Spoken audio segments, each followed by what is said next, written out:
And guys, ito ngayon ang kakainin ko. Ay blanch. Ibablanch lang natin tong okra tsaka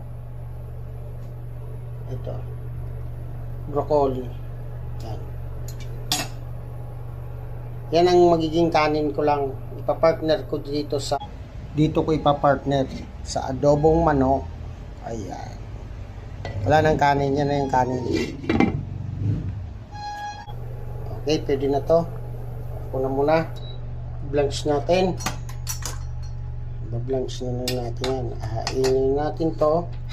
Tapos ito na yung pinaka kanin natin. Diba guys? Ayos. Yan guys, oh. Yan ang ipapartner natin dito. Yan, ito nilagyan ko lang to ng asin, yung tubig, tapos pinakuluan ko. Yan. Yan ang kakainin ko ngayon. Okay guys, salamat.